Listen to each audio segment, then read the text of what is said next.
It looks like our Facebook connection might be dawdling a little bit again today, as it has been doing on and off for a while.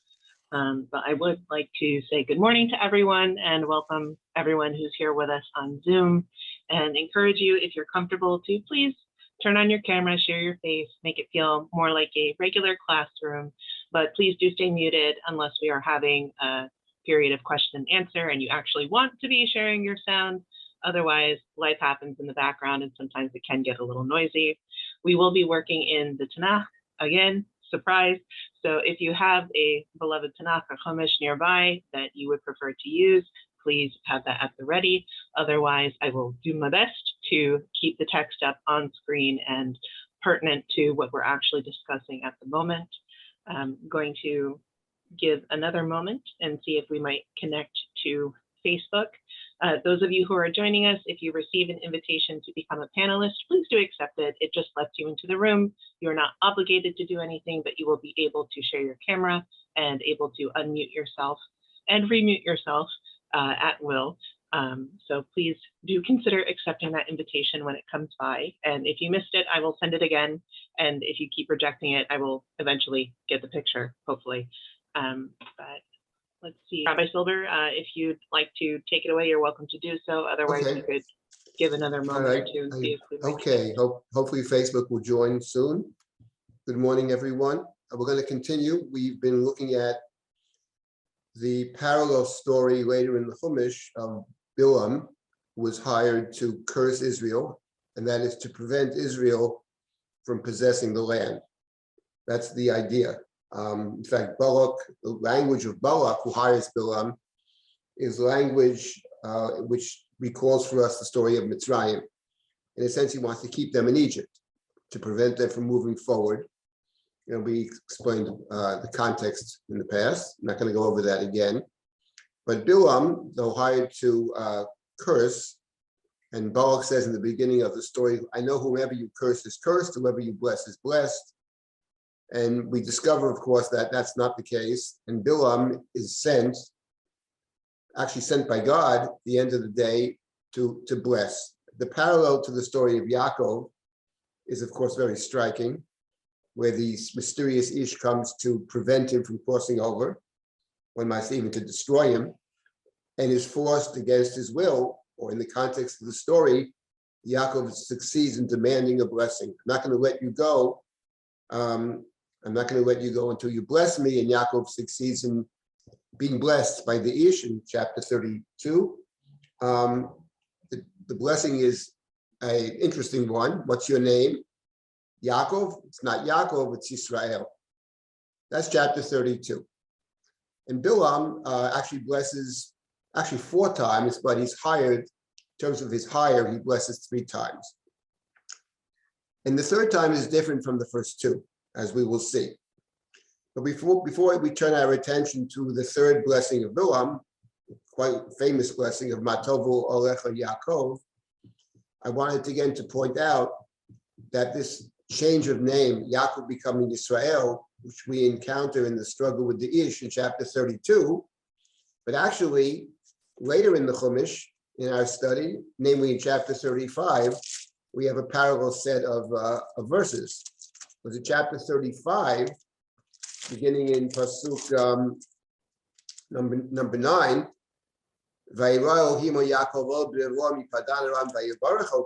So it says God blessed Yaakov again when he returned from Padan Aram, returned from the house of Lavan. And God says, Elohim Shimcha Yaakov, your name is Yaakov. Lo Yikarei Shimcha Od Yaakov, but no longer shall you be called Yaakov. Maybe that means not only Yaakov. Kim Yisrael Yeshmecha, Vayikra Shemo Yisrael. So God here names Yaakov Yisrael, which is precisely parallel to what we encountered in chapter 32. And now we have the continuation. God continues to speak. Vayomelo Elohim, Ani El Shaddai, Preu Revei, Goyu Kahal Goyim Yemi Meka, Umlachi Mechalatzecha Yetseyu, Vietaaret Asher Notati Li Abraham Li Yitzchak Ucha Etnena, Ulazaracha Charecha Tenet Taaretz. So we have God continues to speak. And the blessing over here is a blessing of fertility. Pray, be fruitful and multiply. A nation and a company of nations will emerge from you. Secondly, Mulachim mechalatzecha yeitzeu. There's the blessing of kingship. Blessing of kingship is mentioned over here. Kingship is, of course, in the book of Bereshit, a very positive thing. And then in the continuation, in the next pasuk is V'yata'aretz, and the land that I have assigned to Abraham and Yitzchak, I give it to you and your descendants.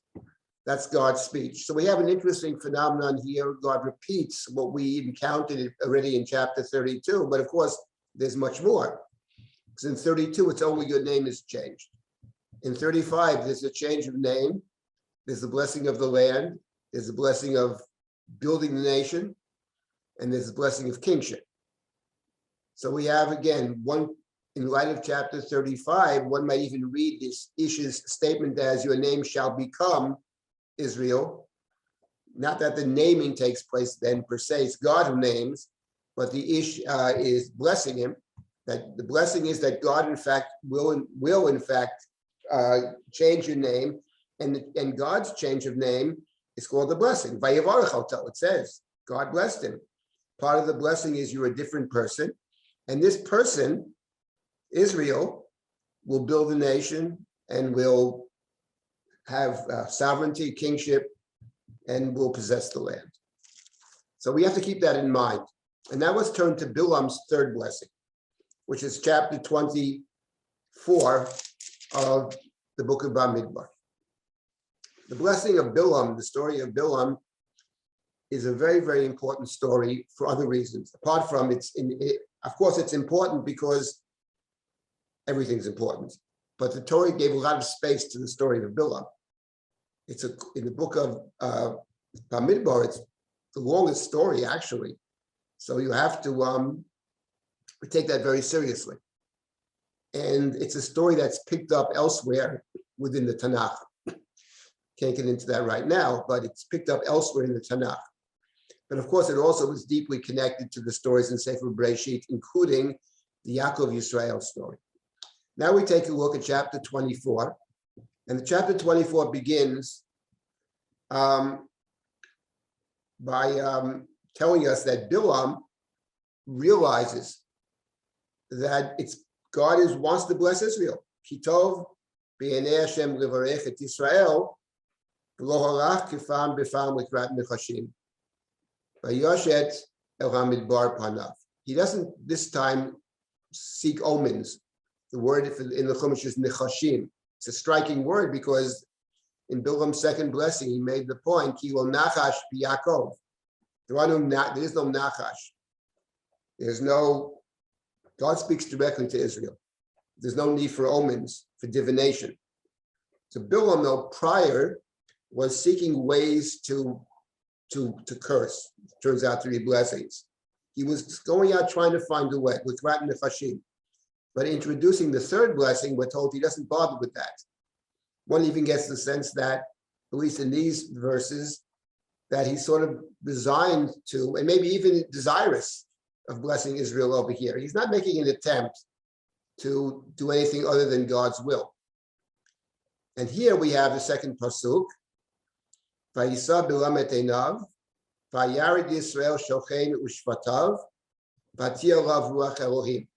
And this time, he says, Bilam looks up and he sees Israel dwelling according to their tribes. Remember that in the book of Bamidbar, the Torah spells out the way the tribes are set up in the desert. In the first two prophecies, he couldn't see all of Israel. We are told he only could see a part of them. And now he sees all of them. And the Spirit of God comes upon him. One gets the sense that the Spirit of God comes upon him as a function, as a result of seeing Israel dwelling tribe by tribe, camp tribe by tribe. That's one might say the cause may be too strong, but that's what actually allows him to enter into this prophetic mode. Okay, and now he begins to speak in the next pasuk, and he says, he takes up his parable or his theme, and he says, this is the prophecy of Bilam, the son of Ba'ar. the prophecy of the one whose eye is true. I'm just using the translation over here. The word Neum Shomei Me'el Asher Machazeh Shaddai Yechazeh Nofel Ugui Einayim, who beholds, the one who hears God's speech, who beholds visions from the Almighty, prostrate with eyes unveiled. Now here there's something very interesting about Pasuk Daled, and this is the following, maybe more than one thing, I'll mention one, which is the name of God. In the first two prophecies, it's either El, Elohim, El, or Hashem, Yud-Heh Vav-Heh. But in this verse over here, introductory verse to prophecy number 3, Hashem Machazeh Shaddai Yechazeh, Nofel Ugului Einayim. The name of God over here is Shin Dalet Yud. And that's actually quite interesting to us, of course. It's always interesting what names of God are being employed. But remember that the Shin Dalet Yud is the way God introduces God to Abraham in chapter 17 of Breshit, and more to our point, or related, they're both related, but more to our point, the way God speaks to Yaakov in chapter 35, in the psukim we just saw. Ani El Shaddai Prei Urevei. I am Shaddai, be fruitful and multiply. And the name Shaddai, it would have seemed to me, at least in these contexts, is related to the idea of fertility. So that's very interesting that Bilam employs this particular name when it comes to blessing number 3. In chapter 17, when God spoke to Abraham, God speaks about the covenant. It's the covenant which is related to circumcision, but it's the covenant between God and Abraham, Beini u'Beinecha. And there God introduces God as Shaddai as well. So this is an interesting, the names are always important to us, of course. And now we have the prophecy number 3. Matovu Olecha Yaakov Mishkanotecha Yisrael. So that's how it begins. How beautiful are your tents, your dwelling places. And now Israel is compared in the next couple of verses to a fruitful garden. Kinechalim nitayu kiganot alei nahar, ka'olim nat Hashem karazim alei mayim, izal mayim midoyav b'zaro b'mayim rabim, v'yarom me'agag malko v'tina sei malchuto. So here there are two themes in these two psukim. First is that they are people that grow. Notice the imagery of the water throughout. Kanot alei nahar, besides the river. Arazim alei mayim, cedars beside the water. They're about, in the next verse, their boughs drip with moisture. V'zaro b'mayim rabim, their roots have abundant water. So there's a sense of water over here, that it grows, and it's related presumably to the idea of growth. We encountered it in chapter 35, when God blesses Yaakov. Ani El Shaddai Prei Urevei. Goyu Kahal Goyim Yemi Mecca, chapter 35. And then Umulachi Mechalatzecha Yetzeu, in chapter 35. It's not just about fertility, it's about kingship. And here we have in the second half of this verse, right? That's the verse in 35. You see it right there, verse number 11. Prei Urevei Goyu Kahal Goyim Yemi Mecca, Mochi Mechalatzecha Yetzeu. And now in our back over here in chapter 24, V'yarom me'agag malko v'tina sei malchuto. So here we have the blessing of kingship. V'yarom me'agag malko. The king of Israel, his king, Yarom me'agag malko, shall rise above Agag. V'tina sei malchuto, their sovereignty shall be exalted. Here in my previous book, not the one that just came out about kingship, but the one in the Megillah, I pointed out that the name Agag, which appears in the Bible some total of 3 times. It appears in the story of Shaul, King Saul, in chapter 15 of Amalek. It appears in the Megillah, of course. Haman is the Agagi, and over here is the 3rd time. Only these 3 places. And I pointed out that the name Agag, in my view, is related to the word Gog, which is the roof, which is the highest point. And this verse plays with that. Their king will be Yorom Me Agag Malko, shall rise above Agag, even higher than Agag. The Tina say shall be lifted up, right? To pick up, to lift it up. The kingship shall be raised up. So notice the play on Agag. And of course, it perfectly dovetails with what we find in Breshit, the blessing to Yaakov, which is the blessing of fertility, the blessing of kingship. And then let's just continue and finish up over here and reflect on this blessing. El Motziomi Mitzrayim, Ketorafot Re'em Lo, Yochal Goyim Tzarav, Asmotehem Yigareim B'chitzav Yimchatz. Again, goes back to the fact that they left Mitzrayim, right? We had that theme earlier. Earlier, the emphasis was they left Mitzrayim. They don't take with them the negatives of Mitzrayim, the divination, the Amal, the oven, those stories, which of course is parallel to Yaakov leaving the house of Lavan. And here, it's God who freed them out of Egypt, and it talks about possession of the land. They shall devour enemy nations, which of course is the last verse back in chapter 35. Because there God says to Yaakov, your name is not Yaakov, but is Israel. And be fruitful, multiply, kingship, and the land that I promised to Abraham and Yitzchak, I will give to you and your descendants. And over here, it speaks about devouring enemy nations, which is the reason that Bilam was hired in the first place, right? Now we finish up the prophecy. This is verse number, was it 8? We go to the next pasuk. You're in Karashachav Kariu Chavimi Kimenu, Mivarchecha Baruch, Viorerecha Arua. They crouch like a lion who shall rouse them. And of course, he ends with, those that bless you are blessed, those that curse you are cursed. So, of course, it's a fitting ending to the blessings. He was hired to curse. But his point to Balak is, one might even say, I'm doing you a favor, Balak. Because if I curse them, I curse you. And this way, at least if I bless them, you shall be blessed as well. Now, of course, those that bless you will be blessed, and those that curse you will be cursed is all familiar to us, because it's what God said to Abraham in the beginning of Abraham's journey back in chapter 12 of Breshit. But I wanted to point out that this expression, those that curse you are cursed, those that bless you are blessed, and those who curse you are cursed, actually appears elsewhere in the book of Breshit. And it appears, actually, interestingly enough and significant for us, when Yitzchak is blessing Yaakov. He thinks it's Esau, but he blesses Yaakov. And the blessing, of course, that we had seen in the past in chapter 27 of Breshit,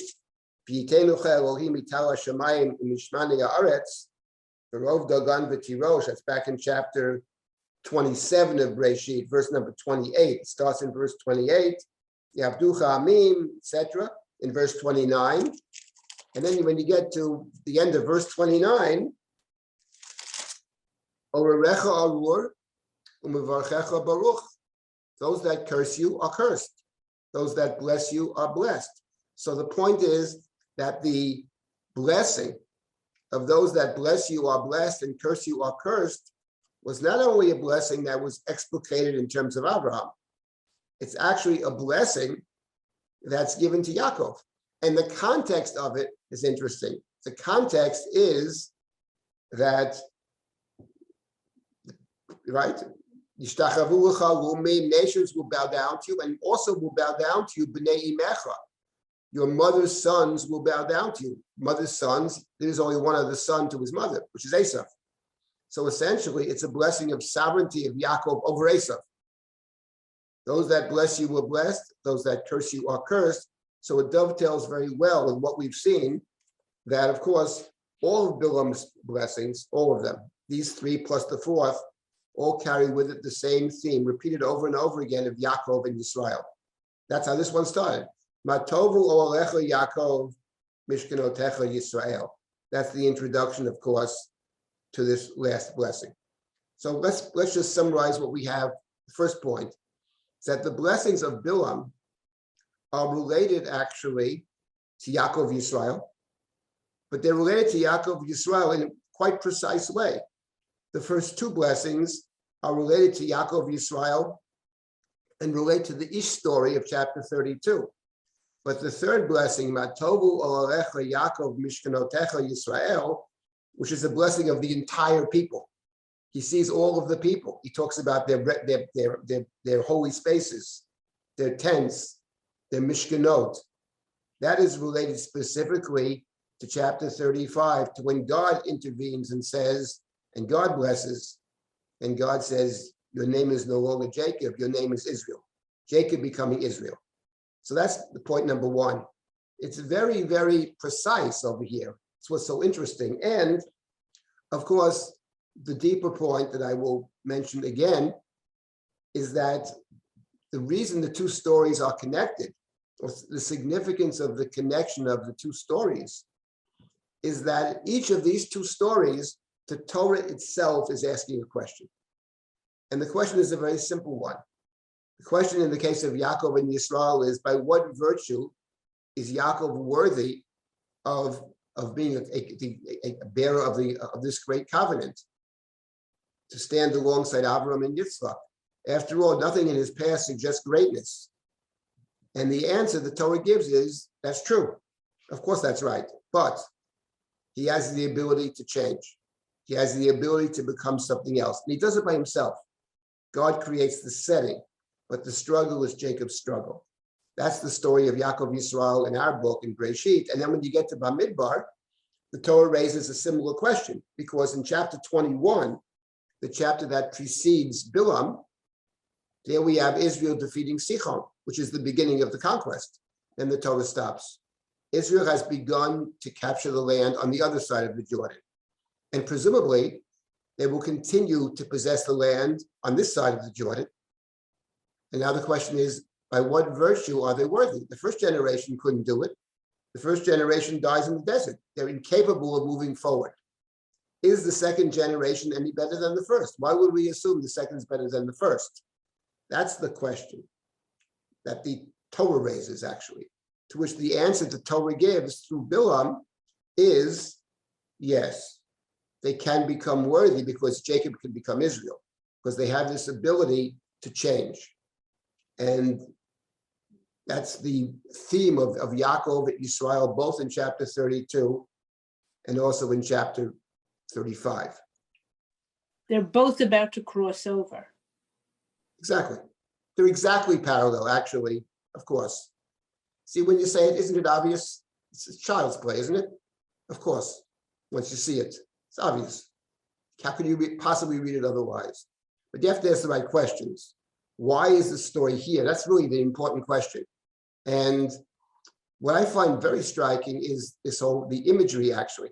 Now there's something else, and then I'll stop and take comments and questions. Just one more point I want to make about Bilam, which is, we're not studying the story of Bilam, which has many pieces to it.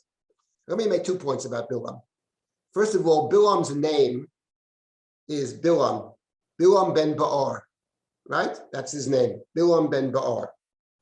So the name Bilam ben Ba'ar, who was summoned from the east to curse, that name rings a bell. It rings a bell because in the book of Breshit, there's somebody with a similar name. Where do we have somebody with a similar name in the book of Genesis? Kings of Edom. Excuse me? Kings of Edom. Yes, actually the first king of Edom. The first king of Edom. The Torah lists the kings of Edom. That's in chapter 36. These are the kings, right? These are the kings, says the Torah. Kings of Edom. Let's find that verse. Very striking verse. It's chapter 36 of Breshit, verse number 31. V'yeru hamlachim asher malchu b'eretz Edom lifnei melach melech uvnei Yisrael. Before there was a king who reigned over Israel. I mean, the verse is very interesting for any number of reasons. The Torah seems to be aware of the fact that there were kings who reigned over Israel. Okay, let's leave it. It's a chronological question over here. But the point is, these are the kings of Edom. And the first king of Edom, Vayimloch be'Edom, Bela ben Ba'ar. So Bela ben Ba'ar is the king of Edom, king of Esav, right? Edom is Esav. And what's interesting is that, remember, the entire blessings of Bilam are focusing on Yaakov Yisrael, are focusing on the story of Yaakov crossing over, beginning with chapter 32, crossing over, and then, of course, and later today, we'll start the story when he actually meets Esav. But this mysterious Ish is clearly in some way related to Yaakov's confrontation with his brother Esav, and the dangerous confrontation with Esav. Yaakov thinks it's very dangerous. So it is striking that Bilam, the name Bilam, recalls for us Esav, and the whole conflict of Yaakov and Esav. So the Torah, though it talks about Balak, the king of Moab, right? But the way it sets it up, the way it frames it, and the connections to Yaakov allow the reader, allow us to think of it not only in terms of Moab and Balak, etc., but to think of it in terms of Esav. And in this context, it's very striking that there's an intimation in the third blessing that we're to think of Esav, because after all, when it talks about kingship, what does Bilam say? V'yarom me'agag malko, b'tina se malchuto. His kingship shall be higher, shall be more exalted or higher than Agag. But who is Agag? Agag is the king of Amalek, of course. Who is Amalek? Amalek is Esav's grandson. And we'll see later on. Amalek is the piece of Esav that doesn't forgive Jacob. That's what Amalek is. It's the piece of Esav that doesn't forgive Jacob. So there already is an intimation over here. The mention of Agag. Agag Malko. And actually, even in the fourth blessing that he adds, the freebie that he throws in, he also mentions Amalek. So that's actually very striking. That's point number one. And point number two, there's something else interesting here about the journey of Bilam. Bilam, and this, I just want to mention this now, I can't get into it, then I'll stop and take comments and questions. But the point is that Bilam is on a journey. In fact, on this journey, we have the incident with his animal, the talking animal. And Bilam says, maybe I should go back. And God says, no, don't go back. I want you to continue. You'll say whatever I put in your mouth, you're going to say. And what's interesting is when you study the story of Bilam, you notice there's an expression that appears several times in the story of Bilam. It's very strange. The two words, shalosh regalim. The word the phrase shalosh regalim appears several times. I think it's 3 times. You have to check that out. At least 3 times. Shalosh regalim.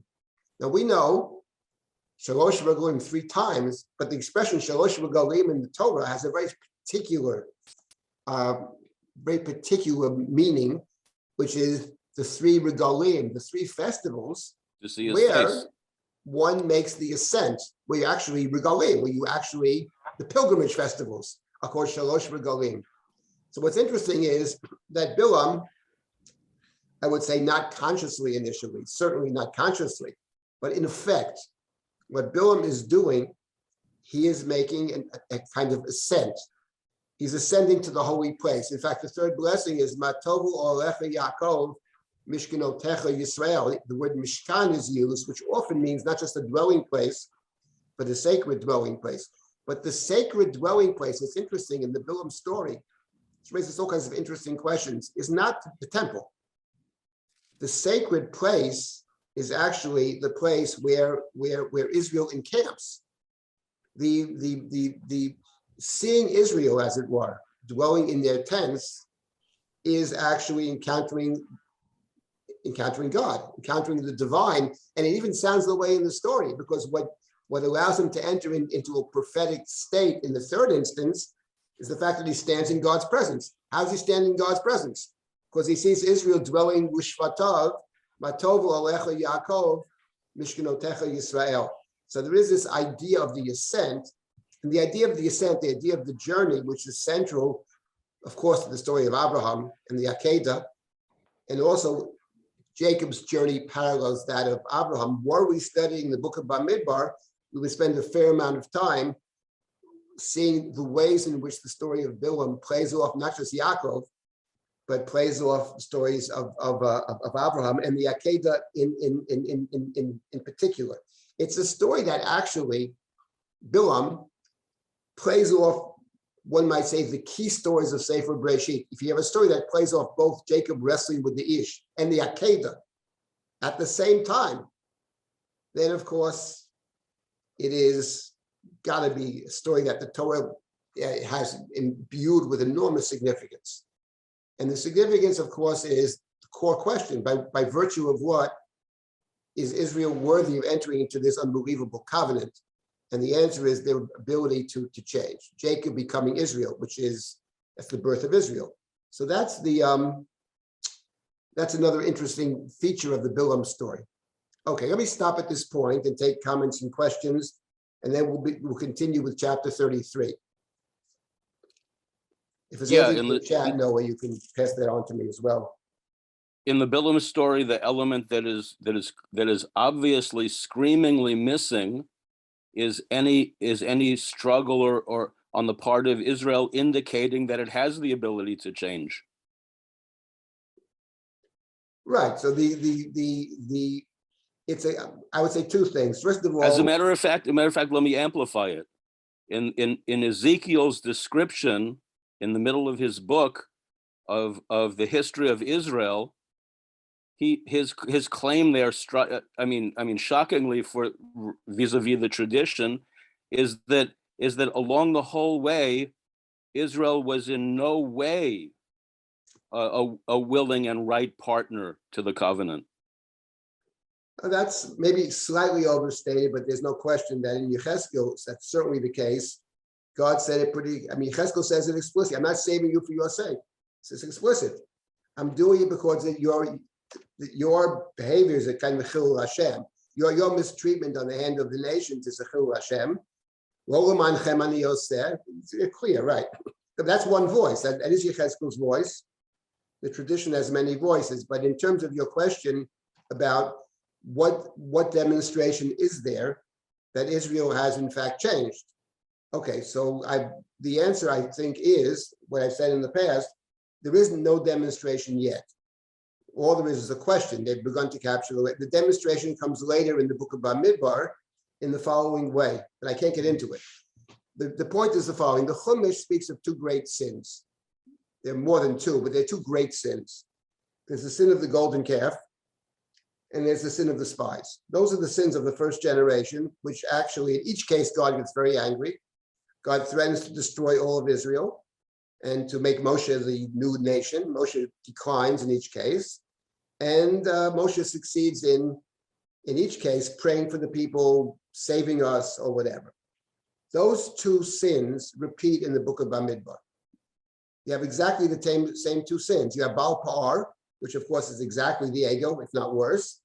And you have the story of the Reuven and God, where Moshe says, you are the Meraglim. So those two sins are identical.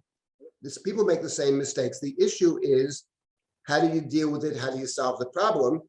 And without getting into the details, in these two instances, in the case of ego number 2, in the case of Meraglim number 2, it's not so much that some outsider saves us. It's much more that either through negotiation or through somebody from within the community steps up and acts in a way which allows us to move forward.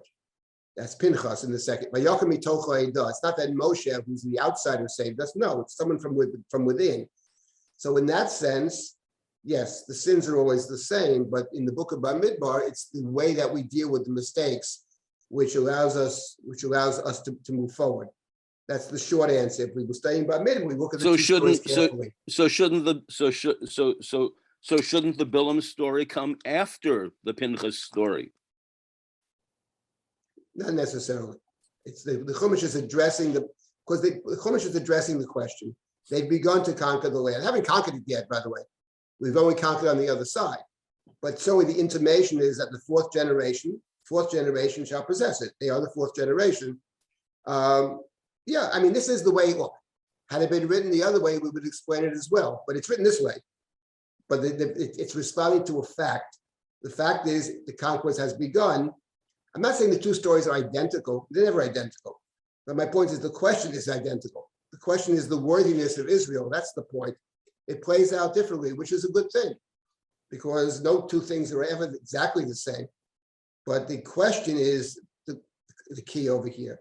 And the important point is, and this is what I harp on this so much, it's a question, forget about Bamidbar. When you're studying the book of Breshit, it's a question that any reader, I think, with two eyes in their head, asks about Yaakov. How could you not ask that question about Yaakov, our great hero? What kind of behavior is this? You could justify, you could say a million things, but it certainly doesn't sound like heroic behavior. And the fact of the matter is, all the apologetics aside, my point is the Torah itself asked the question. The Torah asked the question for us. That is the Torah's question. It's a very good question to which the Torah gives a very good answer. Anybody else have a comment or question?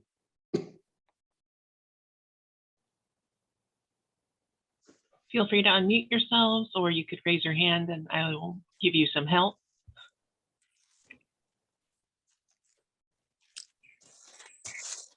Fran, go ahead.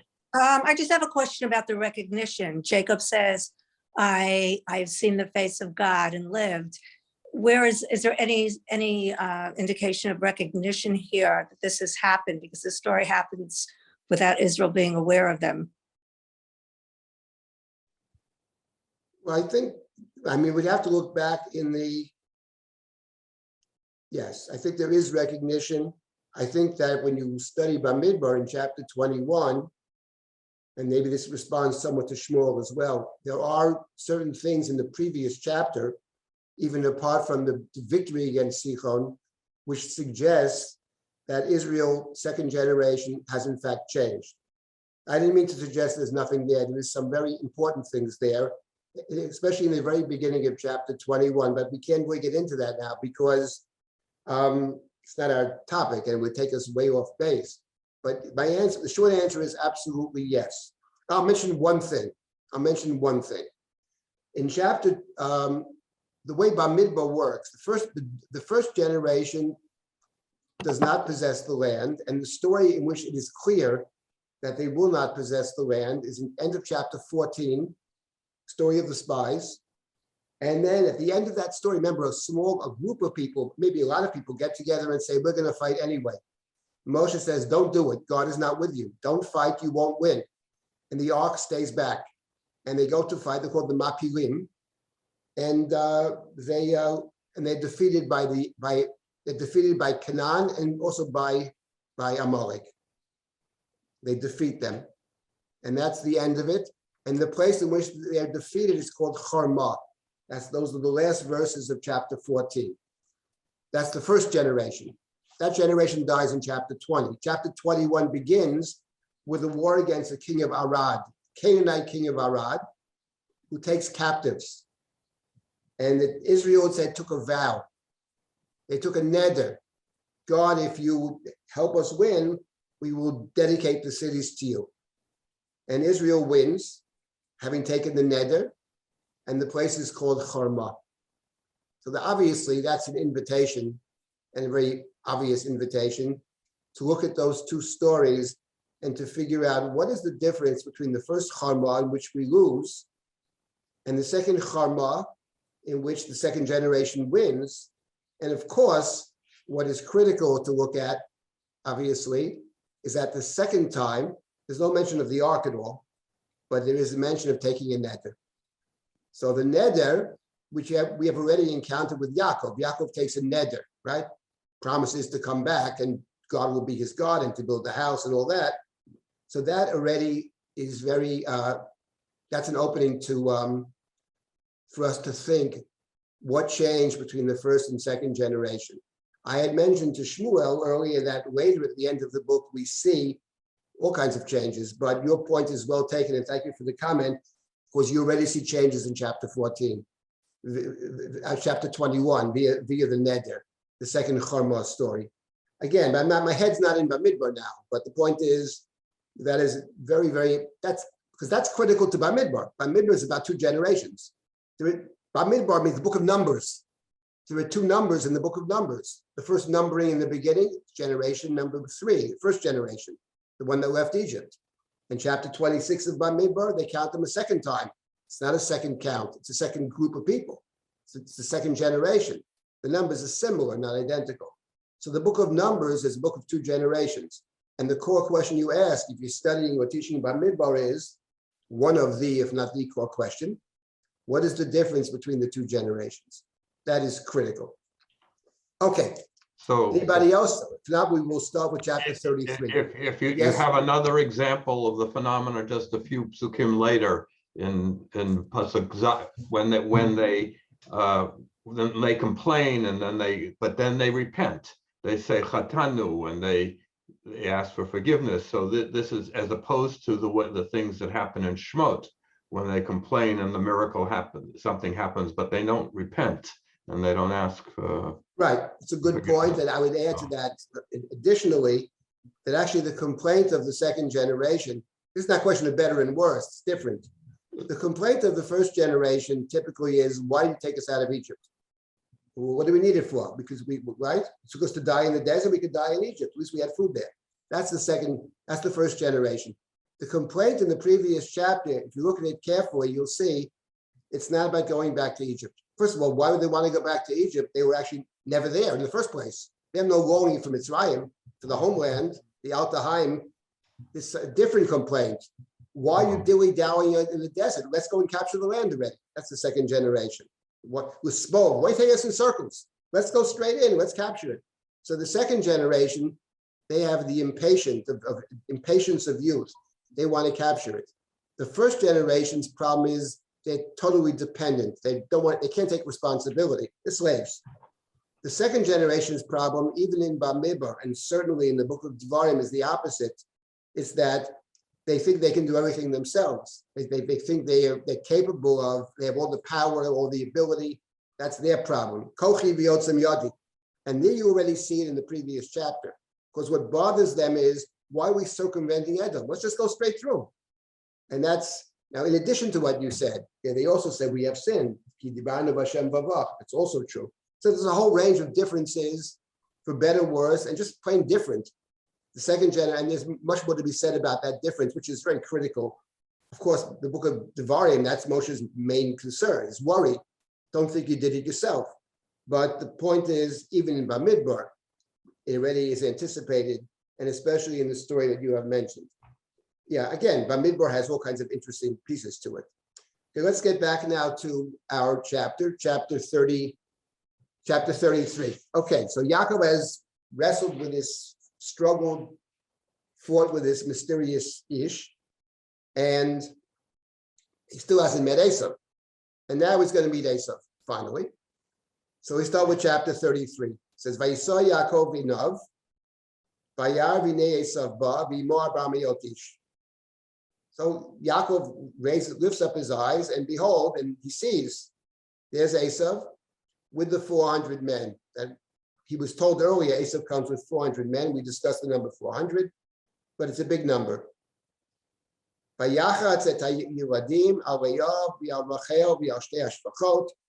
he divides up the children. Vayachatz is to divide. Chatzi is half, but he's not actually dividing them in half, it would appear. He divides them into groups. Leah and Rachel, maybe you could say Leah and Rachel is one group and Shtei Shvachot is the second group. But at the end of the day, there would be three groups.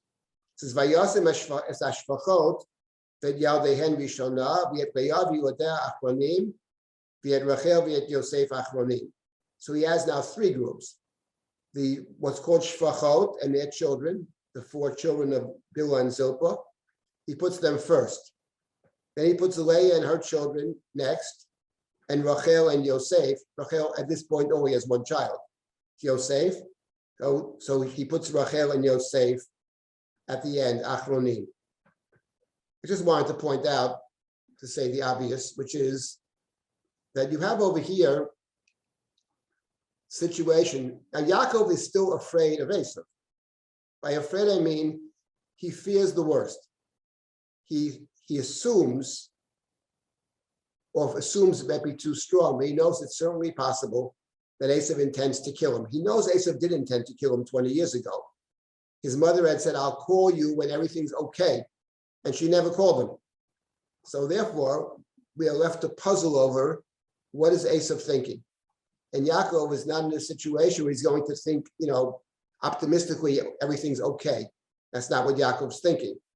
So Yaakov said to God earlier, Pen Yavovi Hikani Ema Banim, he'll kill me, the mother and the child. So he's afraid that Esav will, in fact, kill him and his whole family. And he sets up the family in 3 different groups. And what's interesting is that earlier, if you remember, back in chapter 32, when he first hears about Esav, he said he divided his people into 2 camps. He said, if Esav comes to one camp, the other camp will run away. So over here, when he divides them into 3 groups, the question is this really similar to what happened earlier? Okay, now it's 3 and not 2, or maybe it's 2, which are 3. But my point I want to make is that we like to think in life that we always have choices. There's a good choice and a bad choice. Anybody who's lived, I think, in this world knows that very often that's not the case. Very often there are 2 choices. There's a bad choice, and there's another bad choice. And then the question becomes, of the 2 bad choices, which choice do we make? And here you have the situation where he's actually worried that Esav's going to kill, hurt, wound, kill Yaakov's people. And now he's going to confront them in a certain way. And the point of, in fact, what it sounds like is he's putting the people that are less important to him in the front. He puts the Shvachot first, and he puts Rachel and Yosef in the back.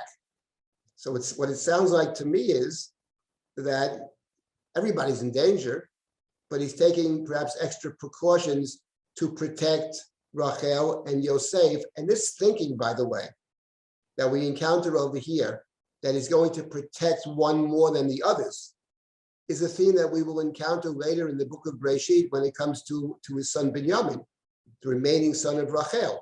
He sends all the brothers out, but he sends them all to Egypt to get food, but Binyamin he doesn't send. For he said, Pen Yikranu Ason, maybe misfortune will overtake him. Okay, Yosef's missing, maybe he's afraid to lose his only son, but in point of fact, you have Yaakov, and that's part of Yaakov. The idea that, you know, his emotions often dictate what he does. He loves Yosef more than the others. Torah says it, and he shows it. So over here, you have an intimation of that already over here, that Rachel v'yet Yosef achronim. Having said all that, which is the second pasuk, we now come to verse number 3. V'hu avar lifneihem. Vayishtachu arza sheva pamim ad yishto ad achiv. And here we have a word that appears over and over throughout the story, a little 3-letter word, avar.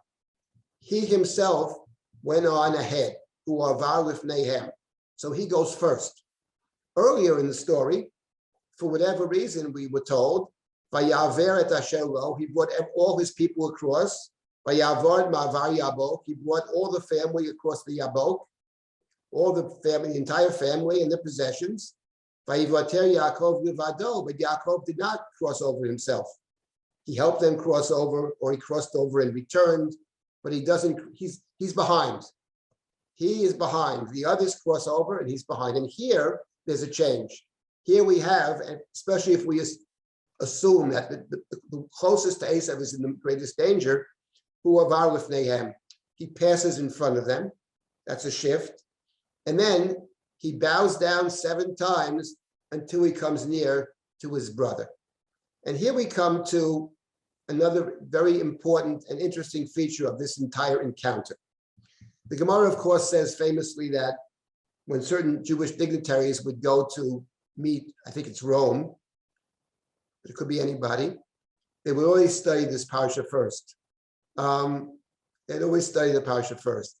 The way Yaakov deals with Esav, you know, Rome, of course, in the Midrashic tradition is, of course, Esav, the church, it's Esav. And so it's interesting to look at this whole story, the way Yaakov deals with Esav. He is his brother. On the other hand, he knows Esav. He knows what Esav is capable of. Esav's a killer. He knows that. And here, he goes first, but he also bows down 7 times. And here, I think what the Torah is doing the Torah is inviting us in this entire chapter to reminding us of what is the cause of this whole problem to begin with.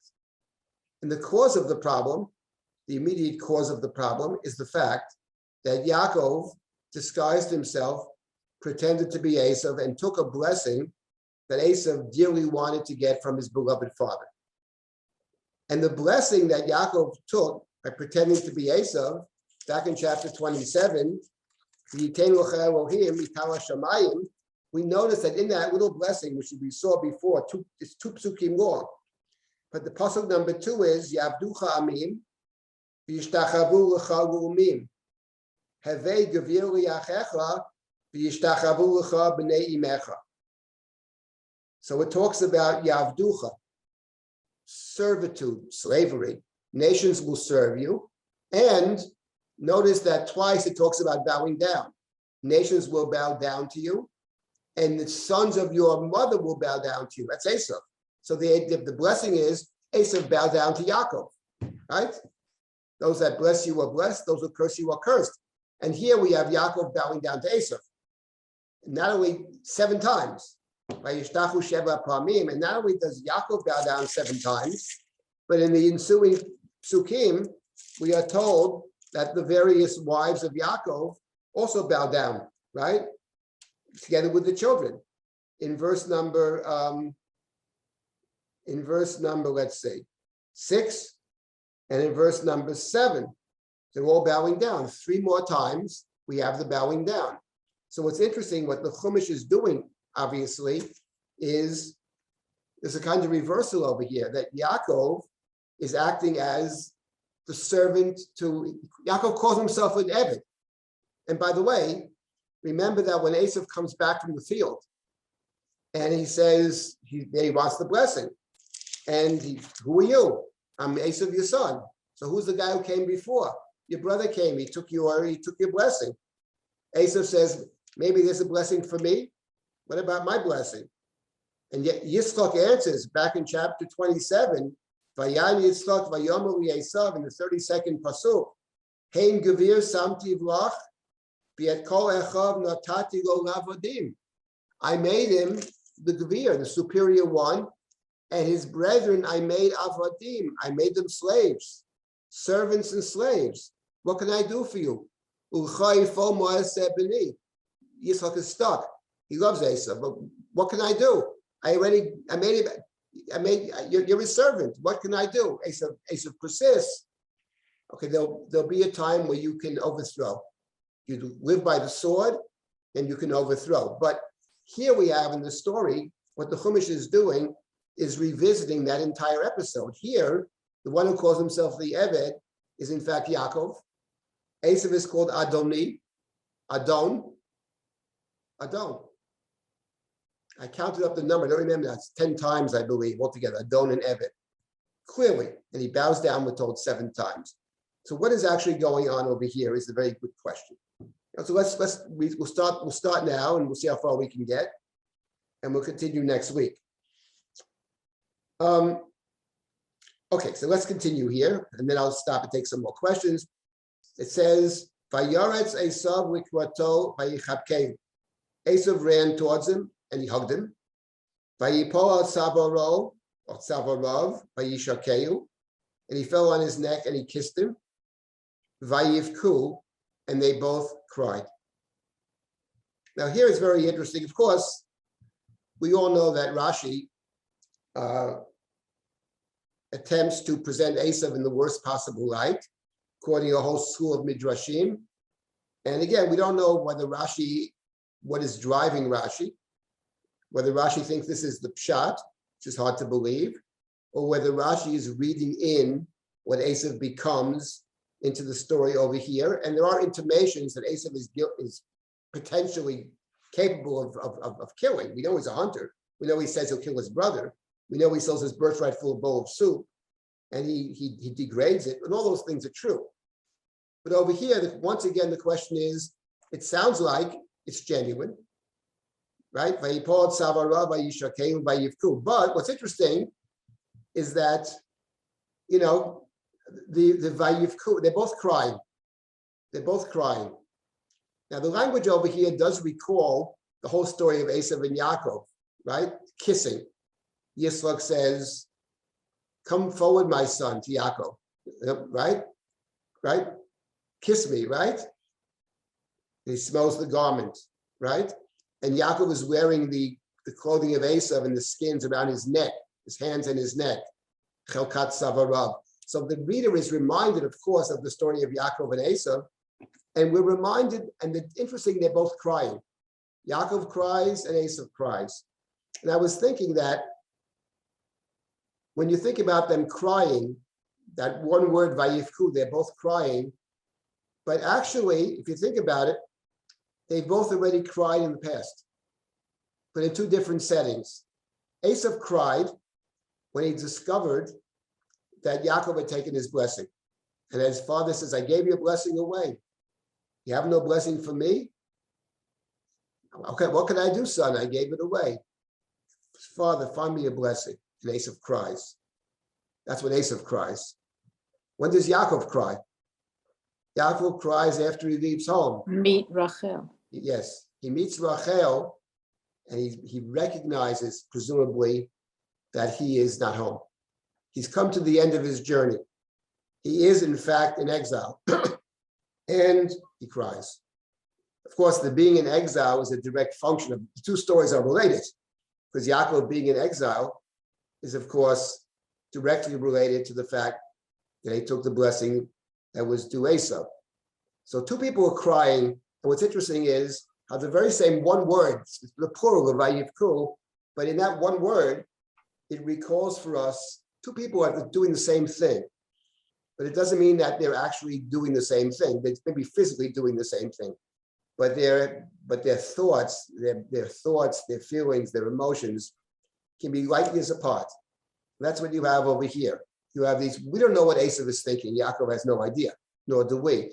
What it sounds like is that it's genuine. Sounds like it's genuine. And here I make the following point. Yaakov presumes, he assumes, he certainly is concerned, let's put it this way, that Esav, in fact, is going to kill him. If Esav's going to kill him, Esav is because he's so angry, Esav, about the blessing that Yaakov took 20 years ago. That's what Yaakov thinks. However, when you read the story over here, it's only one way to read it, and we'll see it's very complicated, but one way to read it is Esav doesn't care at all. He's not angry anymore about that. Because what his mother said was actually true. Give him a few weeks and he will get over it. That's what Rivka said. Why didn't she call Yaakov? Who knows? Maybe she died. We don't know why. But Yaakov assumes, why wouldn't he be so angry? I took from him this blessing which has infinite value. And of course, the answer is very simple. It has infinite value for you. And for your brother, it's worth about one bowl of soup. Because the blessing that Yaakov took, actually, is the blessing that Yitzchak really has to give. Whether Yitzchak knows it at the time or not, we discussed that. But at the end of the day, the blessing that Yitzchak has, which is of infinite value, is the blessing he got from his father. It's the covenantal blessing. But that covenantal blessing, the Brit Ben Abitarim, is all about forsaking and foregoing comfort in this world. It's about suffering. It's about being a stranger. It's about being enslaved. It's about being abused, Geirut, Abdut, and Inui, to set it up for the future. And the idea of living a life of misery, to set up the possibility for somebody else to be covenantal. That's not for Esav. That birthright's worth about a bowl of soup, and not an expensive bowl either. Esav doesn't care. Why would he care? It's not for him. Esav's the richest guy in the world. Esav owns an entire country. He walks around with an army. What does he care about this covenantal blessing of Geirut, Abdut, and Inui? Yaakov assumes it. How could he not care about it? How could he not care about it? Doesn't he know how important it is? It's important to you. It's not important to him. So he makes that mistake, perhaps, Yaakov, of assuming that the other person's head is where my head is, because there's an ultimate value. For you, it does. But for the other guy, it doesn't. And people make these mistakes all the time. I'm reminded of Bush, actually, who assumed that when we go into Iraq, the Iraqis will come out waving American flags. That's what he assumed. Democracy, don't they know how good democracy is? No, you know it. They have no interest, actually. That's not the way they live. They have a different way to construct their society, family, tribe, whatever it is. Don't assume the other guys are where you are. So one way to read this is very simple. Yaakov assumes it because, well, how can they not be concerned? But, now what does anger Esav is something else. That even though it's not the blessing that's appropriate for him necessarily, but in point of fact, it is his father's blessing. And he does revere his father, and his father loves him. In fact, if the other guy took it from me, even though I don't even care about it, but if you take it from me, that makes me very angry. So that's certainly the case. We know. In any event, it's an interesting verse over here. So yeah, they're both crying. And now let's continue our little story. Let me stop here for a moment and take comments or questions. How much time do we have? 15 minutes. Okay. Does anybody have a comment or question here? Otherwise, we'll just proceed. I find it amazing that the wives are called shvachot. He treats all the sons as equals, but the wives he still has like two-tier system with. That can only create even more havoc in that. Right. Well, initially, also he had a three-tiered system initially because Leah was snua initially. Right. It's interesting, by the way, that you point out something which is very true in Sefer Bereshit. They're not always called shvachot. Right. Sometimes they're called his wives, Nashav, Moshe Yaakov. So it depends where. And maybe it's exactly the point that over here, it calls them shvachot, because over here he's actually dividing them according to, he's putting them in the greatest risk, because he's in a Sophie's choice. He's forced to, he has to make a choice. And it's not a good choice, but that's what he chooses to do. You know what I mean? He does space them out. He does space them out, and he's going to put the ones presumably that I would say cares about the least. He cares about all of them, but they are shvachot at the end of the day. The one he really loves is Rachel, puts her at the end, you know. I mean, it's true, but it's interesting that the Chumash in Bereshit, sometimes it calls them Nashav, and sometimes it calls them Shivchotav. Here it's the Shvachot. I had a thought over Shabbos that the Midrash says that Hagar was a princess, I think. Yes. And is it possible that this is based on the fact that she's never called a shivcha and that she asserts herself by the way she acts, as opposed to Bilhah and Zilpah? Well, she is called the shivcha actually. Hagar shivchat sarai. There, okay. She's called the shivcha. She's called an amma also. So it's with Hagar you also have. It depends where. You have to look and see. She's called shivchat sarai. She's called Eshet Avraham. She's called shivchat sarai. She's called amma. Depending on the context, she's called different things. From Sarah's standpoint, she's a shivcha. That's for sure. Question is, what is she from Avram's standpoint? And it's, you know, that's another complicated because she situation. seems to have a much stronger personality. We don't know anything about Bilhah and Zilpah except for the fact that they gave birth. Right, that's true. We know nothing about them. But not having a strong personality means that there's no conflict actually. We know that Yosef hangs out with Neshei Bilhah and Neshei Zilpah. There's no conflict. With Hagar, there's conflict with Sarah. And maybe it's mostly Avram's fault, whatever, but you're right. There's no sense that they actually are real people in the story. They're just two more of his, you know, two more, whatever they are, producing 4 more children for a total of 12. Let me just finish up a couple more psukim. We'll continue with this next week. Okay, now we have Vatigash Nash. Now, verse number 5. Who are these people? So many people. Who are they? So Yaakov says, these are the children, doesn't mention the wives, these are the children that God has favored, Hanan, been gracious to me.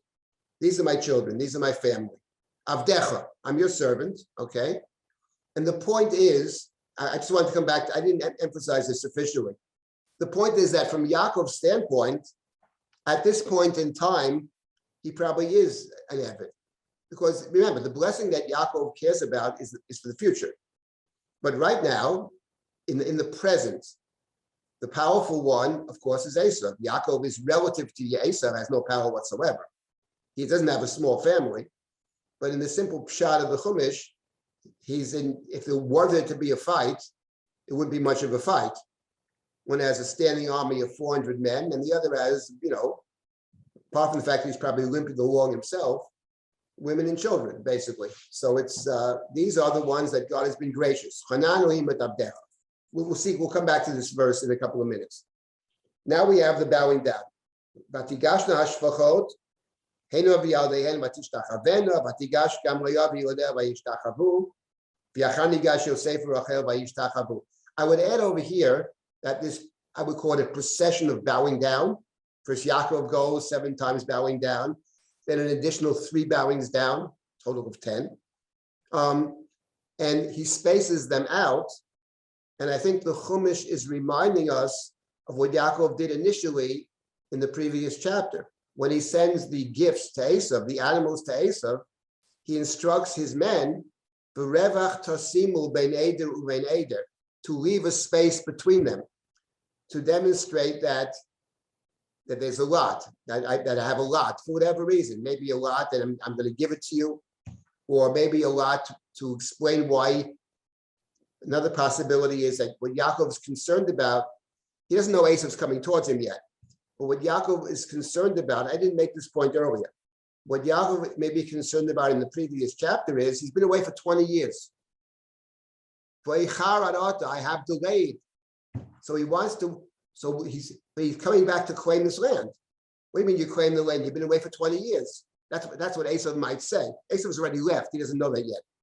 But the point is, and even if he does know it, he still could have a claim on the land. So Yaakov is saying, listen, there's a reason it took me 20 years to get back here. I've delayed because I've been busy building my family and building my empire. So the spacing out is a way to demonstrate, as he says,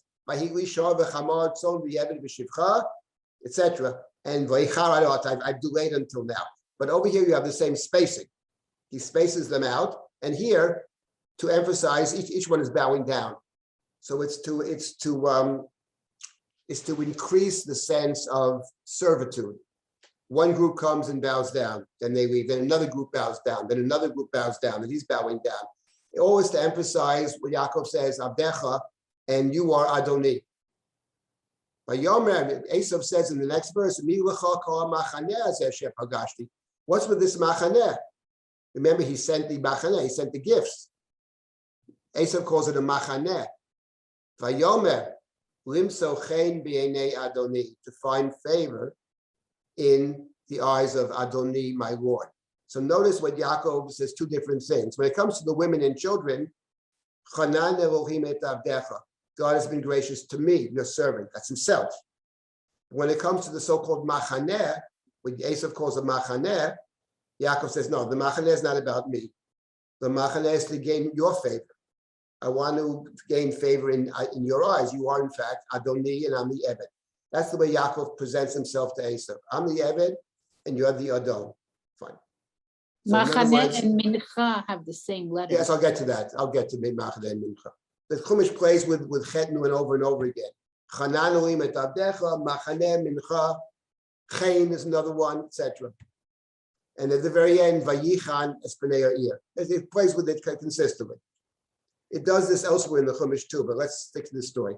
Vayomer Esav yesh li rav, achi yehi lecha asher ra. Esav says to Yaakov, my brother, I have yesh li rav. Rav means I have a lot, I have plenty. Here they translate as enough. Rav doesn't really mean enough, it means I have a lot, but the context is enough. Listen, I got plenty of stuff. My brother, why don't you keep what you have, keep for yourself? I mean, we can't hear the tone. Maybe he's thinking, this, you schlepper, okay, you have a nice big family, never. I mean, I own an entire country, you know. You have a nice little business, that's very nice. You know, you have a little business like Amazon. You own Amazon, okay, it's a nice business. I own a country, not a business. I own a whole country. I walk around with 400 soldiers, but you're going to give me something. That's one way. But he says, brother, listen, he said, maybe he's being very nice. Listen, thank you so much. It's a wonderful gesture. It's unnecessary. It's unnecessary. But when he says Yeshli Rav, of course, that rings a bell for us. Because when Rivka went to find out about the twins that were inside her, struggling inside her, the oracle says to Rivka, you have two nations, right? They always struggle. The Rav Yavod Sa'ir. The great one shall serve the lesser. Rav Yavod Sa'ir. Now, of course, the verse itself is not 100% clear, because in Hebrew, the syntax could be reversed. Does it mean Rav Yavod Sa'ir, that the great shall serve the lesser? Or does it mean the Rav, and concerning the greater one, Yavod Sa'ir, the Sa'ir will serve the greater? You could read it both ways. But the primary way I think we would read it is that the greater shall serve the lesser. So Yeshli Rav is an intimation, not that Esav intends to say this, but the narrative voice says it to us. Yes, it's not necessarily that Yaakov is conceding his blessing. He concedes it in the present, but he doesn't concede it in the future. In any event, Esav, if we want to read him magnanimously, Esav is saying, you can keep it. There's no need for it. Look, I have so much stuff. Vayoma Yaakov, let's take this last verse, and we'll continue this next week. Next two verses are critical verses. Vayoma Yaakov, al na imna matati chen b'einecha. Says, please, notice the word na, please, please. If I find chen, once again chen, v'lokachta minchati miyadi. And as Debbie said very well, it's not a machane, it's a mincha. There's a difference in machane and mincha. A mincha is a gift. And not only is it a gift, in the Chumash, it's often, it can be also a sacrificial gift. Take my mincha, take my mincha. Ki al ken ra'iti panecha kirot panei Elohim v'atutzeni. For seeing your face is like encountering the face of God, v'atutzeni. Ratzon in biblical Hebrew usually means acceptance, appeasement, acceptance, and usually sacrificial acceptance. Ritzeh, the blessing of Ritzeh and the Amida, accept our sacrifices and our prayers, right?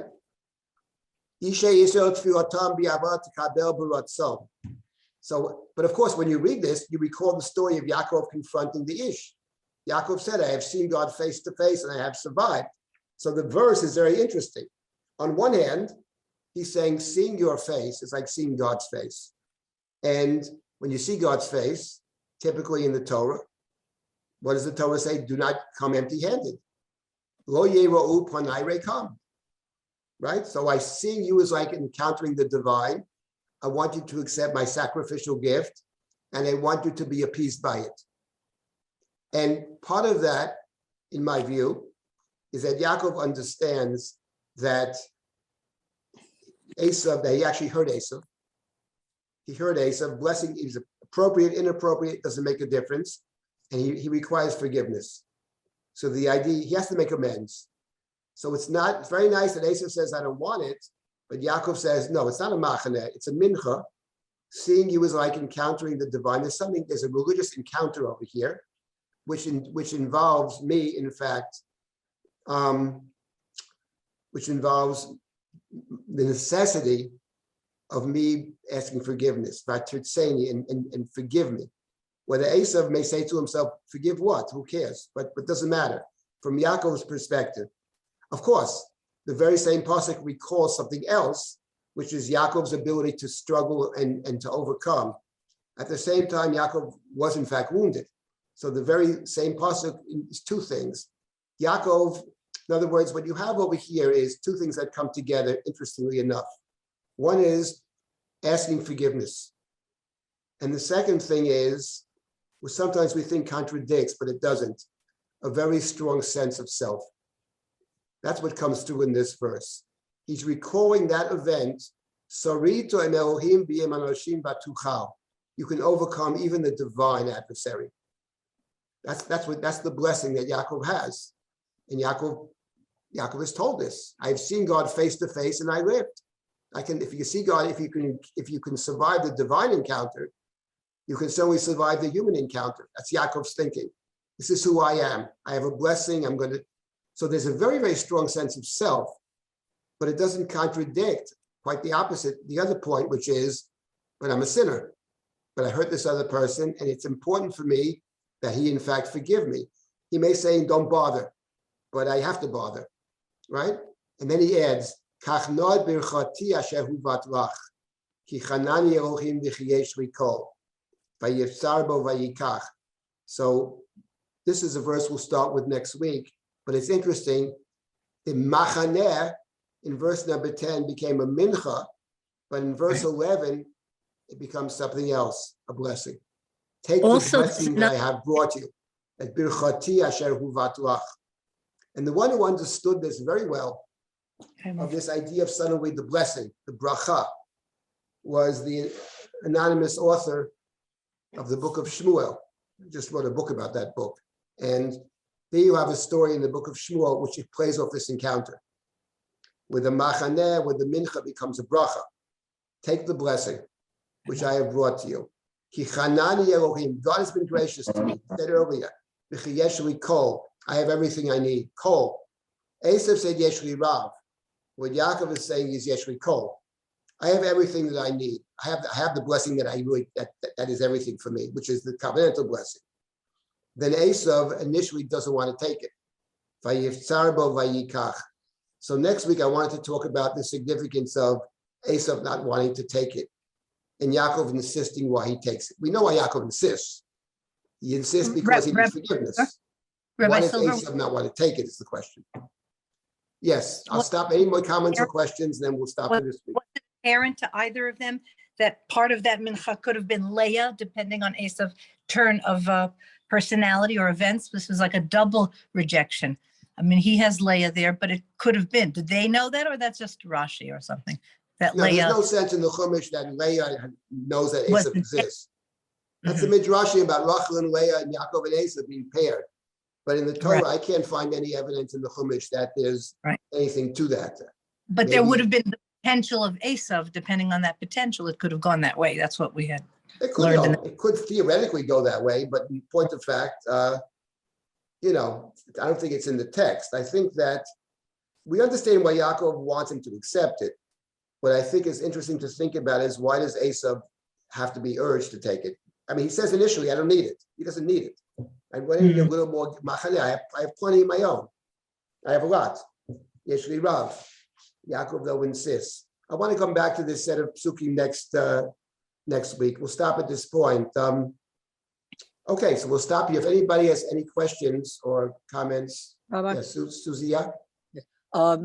When said Yeshli Rav, and you hinted that you went back with Rabbi Avot Sa'ir, I wasn't sure I understood what you meant. Are you implying that Yaakov says that even though my mother was told, Rabbi Avot Sa'ir, I am not going to serve you? Is that his point? The point I was making was, I didn't spell it out. The point I was making was that the story operates on two levels. One is the talking to each other, but then the Chumash speaks to us. There's someone telling us the story. And my point is, the Torah is reminding us of this blessing. And the point that I was pushing for before was that the blessing that Yaakov has, which for the Chumash is what matters, covenantal blessing. Yaakov has that blessing. Yaakov doesn't give up on that blessing. Esav doesn't have it, and I don't think he's interested in it altogether. It's not for him. It's not appropriate. It's about the future. My point is that in this present moment, it's what Yitzchak had said. There'll be times when you can overthrow your brother, and he'll serve you. You'll take off the yoke. You'll take the yoke off your tzavar, and here he falls on his tzavaro, and they kiss each other. And my point is that one of the themes I try to put out this morning is that, on one hand, Yaakov has to make amends. Yaakov knows he has the ultimate blessing. But in the present moment, the reality of right now is he's the Eved, and Esav has the upper hand. Esav's the powerful one. And it's Yaakov's blessing is for the future. So right now, when Yaakov says, I'm your Eved and all that, and you're the Adon, it has the ring of truth. Not that he venerates Esav, but the reality is Esav is the powerful one, Yaakov is not. And that's not contradicting anything that we read before. Because at the end of the day, Yaakov's whole life will be a life of a difficult life. He says himself, my years are few and bad. He says it himself. but he's setting up the future. But Esav has what Esav wants, which is success in the moment, which is why I don't believe Esav's angry, actually. Angry about what? Yeah, you shouldn't have missed. Yeah, my father loved me. I wasn't right. Angry about that, maybe. But at the end of the day, he gets exactly what he wants. Most powerful man in the world. What does he care? He's got a young brother. Okay, you're doing okay. You needed a good doctor, I'll get you a doctor. I mean, it's Yaakov thinks, because for Yaakov it has ultimate significance, that for the other guy it does. But that's not the case. All right, we'll continue next week with this. We live in a crazy world. I will say one thing, that Putin makes these comments. I just got to say this. I know the Shia is over. This is not just a thought. Makes the comments about the Ukraine. It's true that the Ukrainians in general, the time of the Nazis, there are terrible stories about many Ukrainians. That's for sure true. The camps were run by them. That's all true. But let's not forget one thing. The first major leader who made a treaty with Adolf Hitler was Joseph Stalin, with the Russians. Yes, one monster double-crossed the other. But what are we talking about? They made that they were their partners. They were their partners. I mean, the hypocrisy has no bounds. Just beyond. Anyway, well, nothing else is new. All right, so next week we'll continue. Yeah, Richard, you want to have one last word? I just wanted to say that if you look at the tenses in verse 9, you'll see support for your view of Esav, and also for his reconciliation, because he speaks in the present tense that I have Rav. But for you can have in the future whatever you want. Right, yeah, I think that's. So he's reconciled to whatever will happen later in terms of the covenant. He has his money now. Right, I don't even think he's the guy who says, listen, what do I care about the future? I'm hungry now. I need my seat now. What do I care about? Well, what happens later on, who knows? Right now, I'm hungry. That's the mentality, but it's explicit shared by a lot of people. I would say probably the great majority of people. We live now. What's going to be in the future? Who knows? But right now we need the food. So, all right, we'll stop here now. Looking forward to next week. Next week, by the way, we have two things. We have. Noah, why don't you just announce it? Okay. Hopefully I will cover everything that you're hoping that I cover. But first of all, thank you, Rabbi Silber, for a wonderful class, and for everyone else here and also on Facebook Live and Drisha Live for being part of our learning community. We really appreciate it. We will take care of the Facebook issue. We will stop putting our faith in Mr. Zuckerberg and take things into our own hands. And as Rabbi Silber hinted, we have lots coming up, not just next week, but tonight. We actually have a class starting with Rabbi Dr. Shlomo Zuckier. He's going to be looking at issues related to Shabbat in Talmud. So if you can't get by with only one daily dose of Drisha, you have an opportunity to get a booster this evening at 8 p.m. Eastern. And we have several other wonderful classes ongoing throughout the week, including Rabbi Silber's class on the Siddur.